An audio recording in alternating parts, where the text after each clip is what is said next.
19절부터 23절까지 말씀입니다. 신약성경 183페이지에 있습니다. 요한복음 20장 19절부터 23절까지 말씀입니다.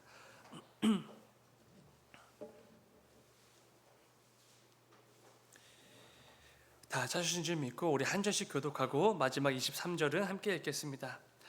이날 곧 안식 후 첫날 저녁 때에 제자들이 유대인들을 두려워하여 모인 곳에 문들을 닫았더니 예수께서 오사 가운데 서서 이르시되 너희에게 평강이 있을지어다.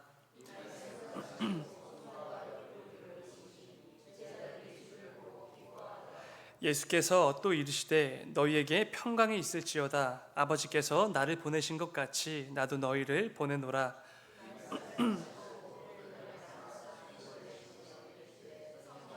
다 함께 너희가 누구의 죄든지 사하면 사하여 질 것이요 누구의 죄든지 그대로 두면 그대로 있으리라 하시니라. 아멘. 아멘. 잠시 기도하겠습니다. 사랑의 주님, 아버지, 우리가 이 땅을 살아가는 동안 종종 어떤 어려움이나 어떤 문제나 큰 고통에 직면할 때가 있습니다. 우리가 예수 그리스도를 믿는다고 해서 세상 사람들과 다르게 그런 문제들과 그런 고통들과 어려움들을 마주하지 않는 게 절대로 아닙니다. 그런데 우리가 세상 사람들과 똑같이 세상에서 평안을 찾기 위해 어떤 방법을 찾기 위해 위로를 얻기 위해 그렇게 똑같이 살아가고 있지는 않은지 이 새벽에 말씀을 통해 함께 점검해 보려고 합니다. 우리의 그 연약함과 그 부족한 가운데 오늘도 하나님께서 말씀하여 주시고 우리에게 꼭 필요한 은혜와 믿음의 결단들을 허락하여 주셔서 우리의 그 모든 연약함과 부족함을 다 내벗어 던지고 예수 그리스도께서 우리에게 허락해 주신 그 사랑과 은혜에 합당한 삶을 꼭 살아내기를 결단하며 나아가는 이 새벽이 될 수 있도록 아버지 인도하여 주시옵소서. 아버지, 오늘 김정일 지사님 수술이 있습니다. 아버지, 그 모든 수술의 과정 가운데 하나님께서 함께하여 주셔서 우리가 다 알 수는 없지만 그 가운데 하나님께서 세밀하게 살펴주시고 인도하여 주심이 꼭 경험될 수 있도록 주님 인도하여 주시옵소서.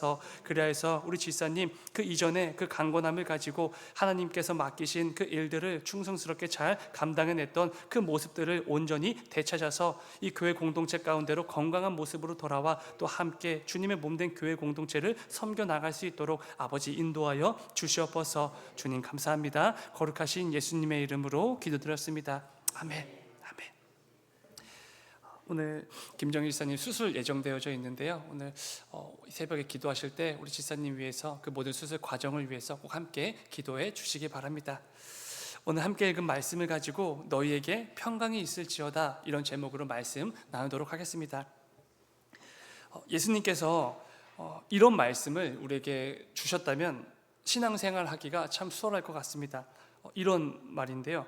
예수 잘 믿으면 이 땅에서 아무런 어려움도 겪지 않을 것이고 그 어떤 문제도 경험하지 않게 될 것이다. 혹은 교회만 잘 다니면 자녀들 하는 일 다 잘 될 거고 안 좋은 일들이 알아서 다 피해갈 것이다. 이런 말씀 해주셨다면 정말로 좋지 않았겠습니까? 예수 믿으면 아무 어려움도 당하지 않고 교회만 잘 다니면 모든 문제들 나와 내 가족들을 다 피해가고 이러면 참 좋을 텐데 주님께서는 오히려 제자들에게 이렇게 말씀해 주셨습니다. 세상에서는 너희가 환난을 당할 것이다. 근데 이게 당할 수도 있고 안 당할 수도 있고 이게 아니라 반드시 당할 수밖에 없다라는 말씀을 주셨다는 것입니다. 정말로 그렇지요. 우리가 예수님을 믿는다고 어려움을 당하지 않는 게 아닙니다. 교회에 잘 출석하고 봉사도 잘 감당한다고 내 삶에 그 어떤 문제가 생기지 않는 것도 절대로 아니죠. 우리 성도들도 예수 그리스도를 구주로 영접하지 않은 세상 사람들과 똑같이 때로는 어려움도 당하고 때로는 고통도 당하고 때로는 큰 문제에 직면하기도 합니다. 그러면 자연스럽게 이런 질문이 생기기도 합니다.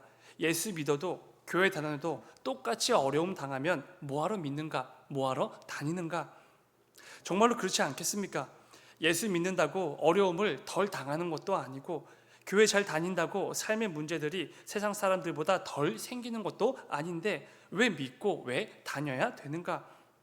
예수 안 믿고 교회 안 다니는 사람들과 똑같다면 뭐하러 신앙생활을 하는가라는 것입니다.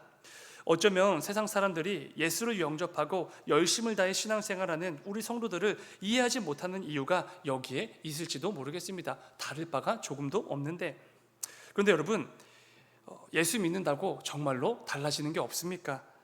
교회 아무리 열심히 다녀도 신앙생활 죽도록 충성스럽게 감당한다고 해도 그렇지 않은 사람들과 정말로 하나도 다르지 않는 그런 삶을 살게 되는 것입니까? 그렇지 않지요. 우리가 늘 경험했던 것처럼, 그리고 앞으로도 경험하게 될 것처럼 예수 믿고 내 삶의 구주로 영접하는 성도들만이 누릴 수 있는 놀라운 은혜들이 많이 있습니다.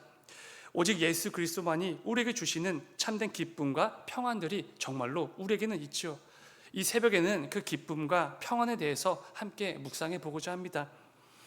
오늘 본문은 십자가에 달려 죽으신 예수님께서 말씀하셨던 대로 사흘 만에 부활하신 후 사랑하는 제자들에게 그 영광의 몸, 부활하신 몸을 보이신 사건에 대해 기록하고 있습니다. 그런데 예수님께서 사랑하는 제자들을 찾아오셔서 처음으로 선포하신 메시지는 바로 이것입니다. 본문 19절입니다. 이날 곧 안식 후 첫날 저녁 때에 제자들이 유대인들을 두려워하여 모인 곳들의 문들을 닫았더니 예수께서 오사 가운데 서서 이르시되 너희에게 평강이 있을지어다. 아멘. 어떻게 말씀해 주셨지요? 너희에게 평강이 있을지어다. 제자들에게 평강, 평안에 대해서 선포하시는 그 말씀을 가장 먼저 선포해 주셨습니다. 그리고 예수님께서는 이어지는 말씀을 보면은 같은 상황, 같은 단락에서 똑같은 메시지를 한 번 더 선포해 주십니다. 21절 앞부분을 보시면은 예수께서 또 이르시되 너희에게 평강이 있을지어다. 이 짧은 단락 안에서 두 번이나 반복해서 평강, 평안에 대해서 말씀을 선포해 주시는 것입니다.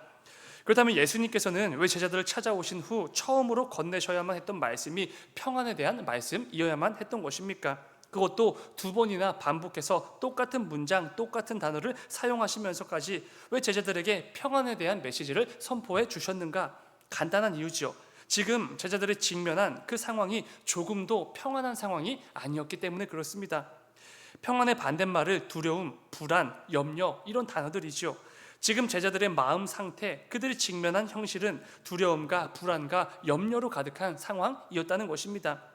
자신들이 믿고 따르던 예수님은 십자가에 달려 죽으셨고 자신들도 언제 대적들에게 붙잡혀 이 비참한 죽음을 맞이하게 될지 너무나 두려웠던 것입니다. 예수님은 유대인들에게는 신성모독으로, 로마인들에게는 반역으로 끔찍한 죄를 저지른 죄인으로 낙인이 찍혀 지금 십자가형의 사형을 당한 직후입니다.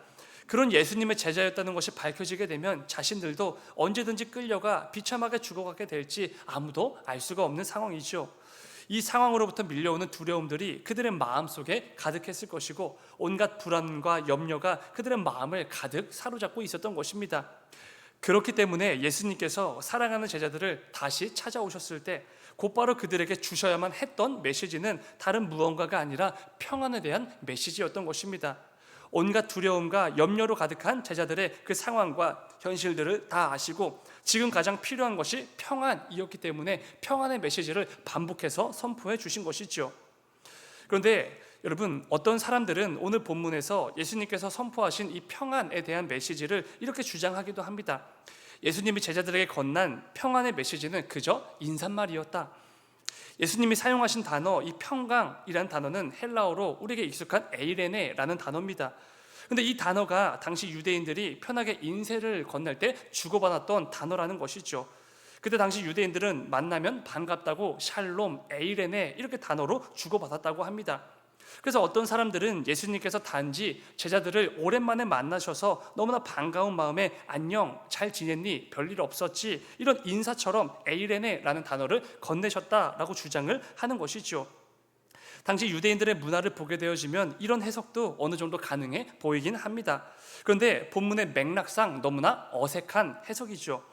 왜냐하면 만일 예수님께서 그저 제자들에게 인사치레로 평안하라, 평강이 있을지어다 이렇게 인사를 하신 것이라면 예수님이 지금 제자들이 처한 형편과 상황을 전혀 모르셨다라는 사실이 되기 때문에 굉장히 어색한 해석이 됩니다. 지금 제자들은 전혀 평안한 상황이 아니지 않았습니까? 오히려 두려움과 불안과 염려로 가득한 상황이었습니다. 그래서 이전에 예수님과 함께 있을 때 가지고 있었던 그 모든 담대함들은 조금도 보이지 못하고 그저 어떤 집에 들어가서 문을 굳게 잠그고 숨어서 두려움에 떨 수밖에 없었던 것이죠. 언제 끌려가 매를 맞거나 죽임을 당할지 아무도 모르는 그런 두려움으로 가득한 상황이었다는 것입니다. 그런데 그런 제자들에게 예수님께서 오셔서 평안이 있을지어다, 우리식으로 치면 나 없는 동안 잘 지냈냐, 별일 없었지, 이렇게 물어보신다라는 것은 말이 안 되죠. 이것은 지금 제자들의 형편을 예수님께서 전혀 고려하지 않으신 채 그냥 인사를 건네고 계신다라고밖에 해석이 안 된다는 것입니다. 마치 이런 느낌이지 않을까 생각이 됩니다. 친구의 어머니가 며칠 전에 소천을 하셨는데 그 사정을 전혀 모르고 그 형편을 전혀 모르고 그 친구를 오랜만에 만났을 때 별일 없지, 잘 지냈지, 이렇게 묻는 것과 똑같다라는 것이죠. 그런데 여러분, 우리가 믿는 주님은 어떤 분이십니까? 나보다 나를 더 잘 아시는 분이시죠. 내 모든 형편과 상황들, 내 마음속 깊이 자리 잡고 있는 그 중심까지도 더 잘 아시는 분, 그분이 바로 주님이시지 않습니까? 그런데 그런 주님께서 지금 제자들의 상황과 형편을 모르시고 그저 인사치레로 잘 지내고 있었냐, 이렇게 인사를 건네셨을 리가 없다라는 것입니다. 오히려 요한복음 16장으로 돌아가 보시면은 오히려 주님은 제자들이 이 본문에서 직면하게 될 그 두려운 상황들도 미리 아셨고 그 모든 것들을 위해서 미리 이렇게 말씀해 주셨습니다. 16장 33절, 이것을 너희에게 이르는 것은 너희로 내 안에서 평안을 누리게 하려 함이라. 세상에서는 너희가 환난을 당하나 담대하라, 내가 세상을 이기었노라. 예수님께서 대적들에게 붙잡히시고 십자가에 달려 죽으시기 마지막 그 날에 제자들에게 분명히 말씀해 주셨습니다. 너희가 나 때문에 이 세상에서 환난을 당할 것이다. 이로 인해 큰 두려움과 낙심과 염려로 휩싸이게 될 건데, 그러나 그 모든 것들 다 아무것도 아니다. 내 안에서 평안을 누리라. 평안의 메시지를 미리 선포해 주셨던 것입니다. 이미 그 일이 일어나기도 전에, 제자들 마음속에 두려움과 염려로 가득해지기도 훨씬 전에 주님은 이미 다 아시고 미리 평안의 메시지를 선포해 주셨던 것입니다. 그런데 그런 주님께서 제자들이 직면한 상황과 형편을 전혀 모르신 채 잘 지냈냐, 별일 없었냐, 안녕했냐, 이런 인사치레를 건네셨을 리가 없다는 것입니다. 여러분, 주님은 당시 제자들의 마음속 깊은 곳에 자리 잡고 있는 그 모든 두려움과 불안과 염려거리까지 이미 다 알고 계시는 분이셨습니다. 그렇기에 부활하신 후 사랑하는 제자들과 다시 만나게 된 그 감격적인 순간에 다른 것들이 아니라 그들을 보시자마자 곧바로 평안의 메시지를 선포해 주셨던 것이죠. 지금 제자들에게 가장 필요한 것은 그 무엇도 아니라 주님이 주시는 평안함, 이것이었기 때문에 그렇습니다. 주님께서는 그것을 잘 알고 계셨기에 오늘 본문에서 부활의 그 영광의 몸으로 나타나셨을 때 두 번이나 반복해서 평안에 대해서 선포해 주셨던 것이죠.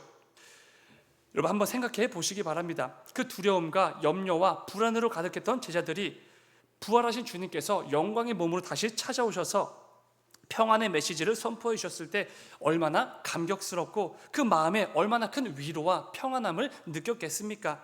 죽은 줄로만 알았던 그 사랑하는 주님이 부활의 그 영광스러운 몸으로 오셔서 너에게 평안이 있을지어다, 평안이 있을지어다 반복해서 이 메시지를 선포해 주셨을 때 그들 안에 정말로 큰 기쁨과 평안함이 넘쳐났겠지요. 두려움들이 순식간에 사라지는 것을 경험했을 것이고 그 모든 염려와 불안들이 아무것도 아니었다는 게 주님 앞에서 곧바로 증명이 되었던 것입니다. 그 어떤 것으로도 절대 위로받을 수 없고 평안을 누릴 수 없었던 그 상황에서도 우리 주님께서 찾아오셔서 평안의 메시지를 주셨을 때 말도 안 되는 은혜와 평안을 누렸다라는 것입니다. 사랑하는 여러분, 우리가 믿는 주님은 바로 그런 분이시죠. 내 모든 형편과 상황들, 내 안에 가득한 염려까지도 전부 다 아십니다. 중요한 것은 그 모든 것들을 이미 다 아시고 나에게 은혜 베풀어 주시기를, 나에게 넘치는 평안으로 위로해 주시기를 지금도 원하고 기다리고 계신다는 것입니다. 우리가 믿는 분이 이런 분이셔서 얼마나 감사하고 또 기쁜지 모르겠습니다. 혹시 요즘 어떤 문제나 어려움으로 인해서 두려움과 염려 속에 계시는 분들이 계십니까? 우리 가운데 사실 아무런 문제도 그 어떤 어려움이나 두려움도 없이 살아가는 분은 단 한 분도 없으실 것입니다. 누구나 삶 속에서 크고 작은 문제에 직면할 수밖에 없지요. 그러나 그럼에도 우리 성도들이 낙심하지 않고 두려움에 넘어지지 않는 이유는 지금도 나에게 평안 주시길 원하고 또 기다리고 계시는 은혜의 주님이 계시기 때문이지 않습니까? 성도만이 누릴 수 있는 참된 평안이 우리에게는 이미 가득 예비되어져 있다는 이 사실을 우리가 알기 때문에 우리는 절대로 낙심하지 않죠. 오늘 말씀을 기억하시면서 요즘 나를 두렵게 만드는 어떤 상황이나 문제가 있다면 그 모든 것을 가지고 주님께로 나아가는 이 새벽이 꼭 되시기를 간절히 소망합니다. 그럴 때 이미 내 모든 형편과 어려움을 다 아시고 나에게 주실 평안의 메시지를 준비하고 계시는 그 은혜의 주님을 반드시 만나게 될 것입니다. 이 새벽에도 주 앞에 나와 기도로 나아가는 우리 모든 새벽 기도자들에게 세상은 알 수도 없고 줄 수도 없는 오직 우리 주님만이 주실 수 있는 참된 기쁨과 평안이 가득 부어지는 이 새벽이 되시기를 주님의 이름으로 축원을 드립니다. 잠시 기도하겠습니다. 사랑의 주님, 예수 그리스도께서 십자가 달려 죽으심으로 우리에게 말도 안 되는 사랑과 은혜를 부어주셨습니다. 그런데 아버지, 우리는 여전히 이 땅을 살아가면서 종종 어떤 문제나 어려움이나 두려움이나 그 염려거리를 마주하게 될 때가 있습니다. 그런데 아버지, 그때마다 예수 그리스도께서 마치 나와는 아무런 상관도 없는 분이신 것처럼, 지금 나와 함께하지 않으신 그런 분인 것처럼 그렇게 여기면서 그냥 나 혼자 해결하려고 하고 나 혼자 이겨내려고 할 때가 얼마나 많은지 모릅니다. 그런데 아버지, 오늘 말씀을 기억하면서 사랑하는 제자들이 그 두려움과 염려와 불안과 그 가운데 가득해서 살아갈 때 주께서 찾아와 주셔서 그들에게 말도 안 되는 은혜와 또 감격과 기쁨과 위로와 평안을 가득 부어주셨던 것처럼 이 새벽에도 내가 직면한 모든 어려움과 두려움을 주 앞에 가지고 나와 다 부르짖고 쏟아낼 때에 이 새벽에 나를 찾아와 나에게 위로해 주시고 참된 평안과 은혜를 더하여 주시는 그 주님을 만나 배우는 이 새벽이 될 수 있도록 주님 인도하여 주시옵소서. 우리 삶 가운데 이 세상의 것을 의지하지 않게 하시고 이 세상에서 평안과 위로를 찾지 않게 하시고 오직 내게 말도 안 되는 은혜를 매일같이 부어주시기를 지금도 기다리고 계시는 그 주님께 나아가 참된 평안을 구하는 우리 모두가 될 수 있도록 아버지 인도하여 주시옵소서. 주님 감사합니다. 거룩하신 예수님의 이름으로 기도드렸습니다. 아멘.